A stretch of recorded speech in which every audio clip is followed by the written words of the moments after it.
السلام عليكم ورحمة الله وبركاته. الحمد لله رب العالمين، والصلاة والسلام على أشرف المرسلين وعلى آله وأصحابه أجمعين. أما بعد، فإن أصدق الحديث كتاب الله، وخير الهدي هدي محمد صلى الله عليه وسلم، وشر الأمور محدثاتها، وكل محدثة بدعة، وكل بدعة ضلالة، وكل ضلالة في النار. صدق رسول الله صلى الله عليه وسلم. Hari ini insya-Allah, dengan izin Allah, insya-Allah kita akan menyambung lagi pengajian kita mengenai dengan beberapa istilah yang digunakan pakai dalam ilmu hadis. Walaupun kita peringkat awal untuk kita nak mengenal beberapa jenis-jenis hadis yang selalu diperkatakan, namun demikian kita rasa bahawa peringkat awal ini akan menyingkap beberapa perkara yang samar-samar ataupun biasa kita dengar tapi kita tak faham. Sebagai contohnya, orang panggil hadis sahih.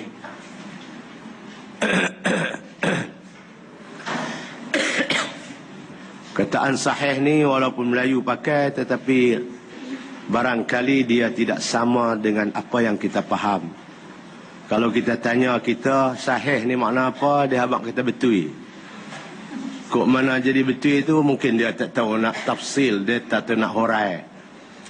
Perkataan sahih ini suatu perkataan yang digunakan dalam istilah ilmu mustalahil hadis, yang digunakan pakai oleh ulama-ulama hadis untuk kategori hadis yang tertentu. Cuma kalau boleh bagi tunjuk kat saya, kita berhenti hari itu muka surat berapa? Ya? 19. Ada kata 18, ada kata 19. 19. Hadis hasan. Hadis sahih makna kita faham dah lah. Hadis sahih kita faham dah. Cuma saya nak ingatkan puan-puan dan tuan-tuan, macam perempuan ramai. Puan-puan dan tuan-tuan ini, apabila disebut perawi itu adil, apa yang tuan-tuan puan-puan faham daripada perkataan adil yang disebut dalam istilah ulama hadis?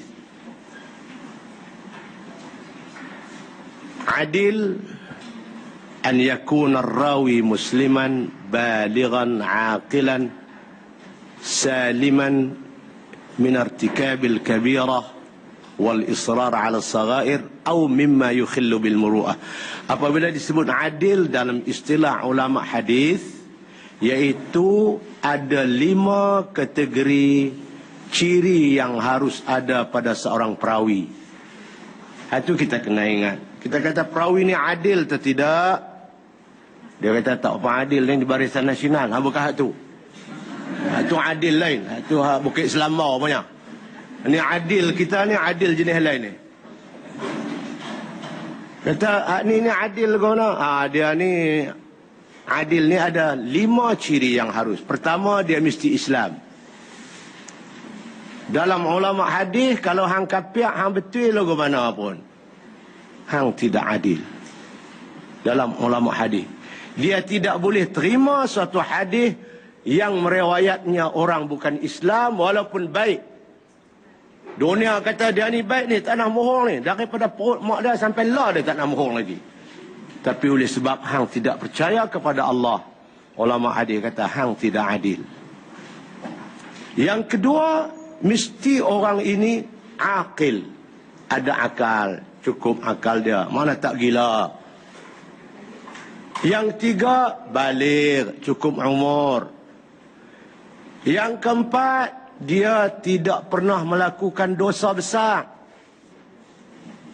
Dia ni tak nak mohon tapi cuma tak semayang. Hang out, tak boleh. Tak semayang tu dosa besar, hang nak tahu. Adil lagu mana pun, hang baik lagu mana pun, hang tak pernah tipu orang, rasuah tak makan, tapi kalau hang tak semayang, kata ulama hadis, hang bukan adil lagi. Aku tak percaya ke hang kalau hang sebut hadis Nabi barangkali ngan Allah mah tak semayang, hang tak sembah, hang nak mai habaq hadis Nabi aku nak percaya. Tobat tak percaya. Pasal hang buat dosa besar.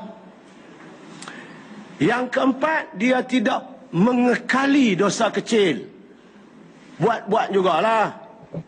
Siapa yang tak buat dosa? Tapi dia tidak mengekali dosa kecil. Dosa kecil tidak menjadi ayak minum dia. Tiap-tiap hari buat, tiap-tiap hari buat. Tak. Dia buat, dia ingat, dia istighfar. Okey orang ni.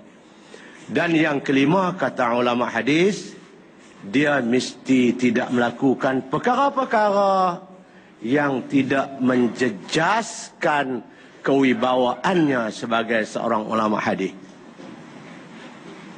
Benda ni tidak haram, tapi dari segi nilai akhlak tidak bagus. Sebagai contohnya, makan sambil berjalan. Ngap sambil berjalan, duk pepak biskut ke apa. Kata ulama hadis, aku tak berapa nak harap ke hang. Benda ni tak haram, makan sambil berjalan, siapa kata haram. Tapi sebab itu baru ni kita berjumpa dengan ulama, seorang mufti di kerajaan Jordan. Saya pergi jumpa dan kami pergi jumpa. Dia cerita bab ni. Dia kata sebenarnya perkara yang disebut oleh ulama hadis tentang benda-benda yang boleh menjatuhkan imej sebagai seorang ulama itu, dia kata dia ni benda adat. Barangkali zaman dulu tu benda tu dianggap sebagai tak elok, tapi zaman sekarang ni orang kata tak apa dah. Sebagai contoh, dia kata kalau kita buka kitab, kita hadis lama-lama, masalah hadis lama, dia kata antara perkara-perkara yang menjejaskan seorang tu buat benda-benda yang boleh menjejaskan kewibawaan dia, mana dia jalan dalam keadaan hasirar ra'si, kepala tak ada, kepiah tak ada apa. Tapi lah tu kita pasal kita boleh excuse lah tu, dia kata. Kalau nak kira lagu tu, dia kata ulama azhar besar-besar tu betul-betul pun kadang tak pakai kepiah. Hak tu tak apa, dia kata. Hak tu dia turun naik mengikut pertimbangan masa ke semasa. Hak tu kira adat, dia kata. Tapi bagi saya kalau berjalan duk makan lagi dulu sampai lah saya tak boleh terima. Kalau ngap, hisap rokok pula lagu ni tengah jalan. Hak tu. Saya tahulah, bagi saya tak boleh terima lah. Sebab itu ni, sebab orang ni nak pindah hadis Nabi SAW. Sebab itu ciri dia harus menjadi insan yang cukup mempunyai personality syakhsiyah yang cukup unggul. Sebab dia nak memindahkan kalam Rasulullah SAW. Orang cukup beramanah. Ini yang kita belajar hari itu. Dan tuan-tuan dan puan-puan dah belajar hari itu. Hari ini kita nak ambil hadis sahih, hadis hasan pula. Hadis hasan ini tuan-tuan, dia lebih kurang hadis sahih saja. Cuma ciri yang ketiga. Dia hadis sahih ni ada 5 ciri dia. Pertama sekali, sanadnya berhubung, tidak ada putus di sana. Ittisalus sanad. Yang kedua, perawinya adil. Saya sebut dah. Yang kata adil tu ada 5 benda tadi. Yang tiganya, perawinya ingatannya cukup sempurna. Dhabit tam.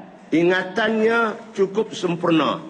Di sini dia bubuh nombor 2. Dhabit. Nombor muka surat 18 tu dhabit, ba tu dhabit. Dhabit mana ingatan dia sempurna. Mana dia hafal, dia ingat elok.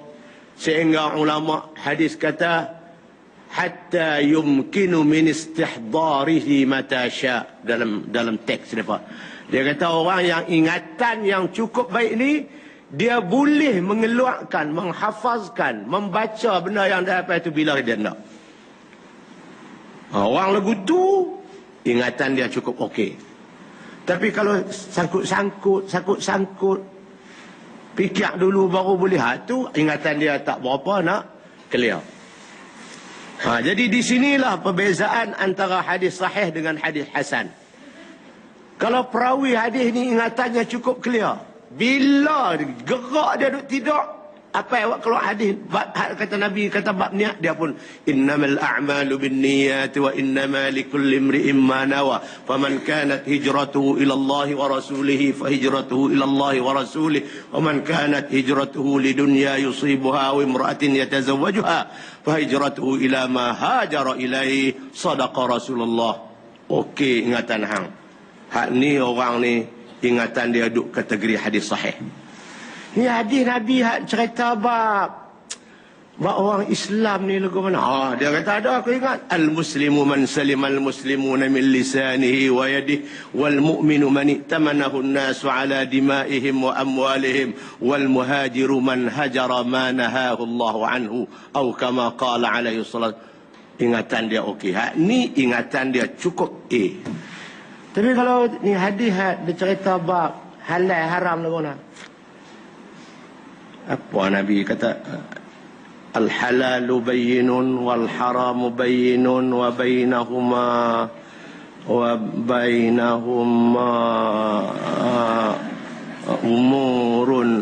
umurun mushtabihat. Lagu tu down sikit dia punya ingatan. Hadis dia duk hadis hasan saja. Sahih tak lipi. Sebab ingatan hang tak berapa anak ni. Apa?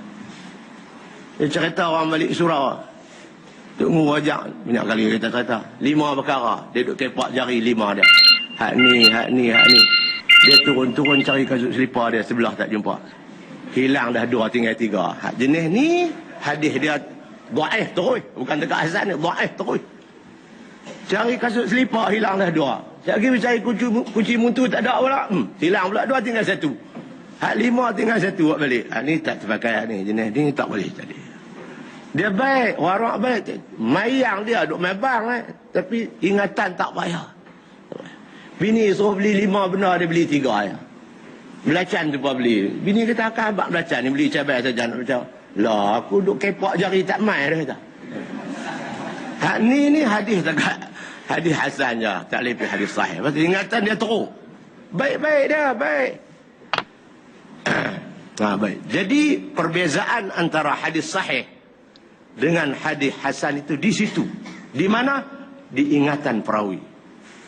Tentang peribadi baik tak biasa bohong sama. Sanadnya tidak berputih sama. Rangkaian perawi tak putih sama. Dari segi apa dia tu Islam apa semua, tak buat dosa besar. Okey, adil dia. Tapi tentang ingatan sikit aja yang dia kurang. Tak semua orang. Ada orang baik tapi ingatan kurang. Ada orang ni dia ni cukup pelahak. Tapi ingat cukup. Jumpa kita 10 tahun dulu, dia ingat lagi nama kita. Hang bukan nama cuh lah. Yang ambil kata, lupa sekali dia ingat. Oh, ingatan nombor 1 dia ni. Tapi dia tak boleh jadi hadis sahih. Pasal hang punya peribadi teruk. Mayang tinggal lalu Jumaat 4 tahun mau jumpa sekali kan dia. Tak boleh. Ada orang lalu tu.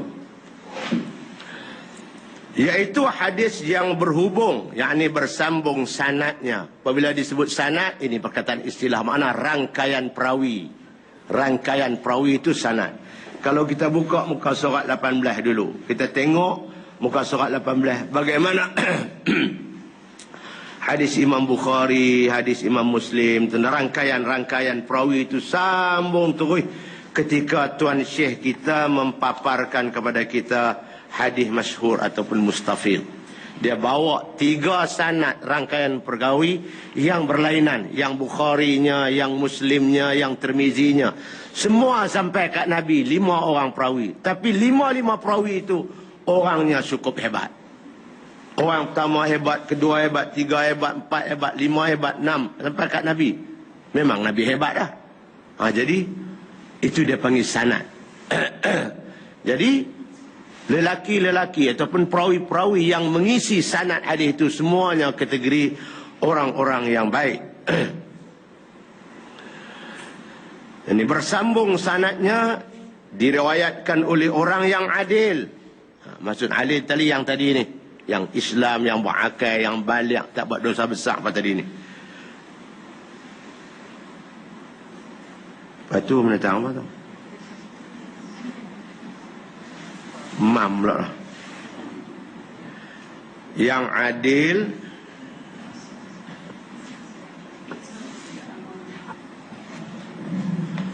Dan diriwayatkan oleh orang yang adil. Sama seperti hadis sahih, sama tu. Bukan mam tu. Sin alif min, sama.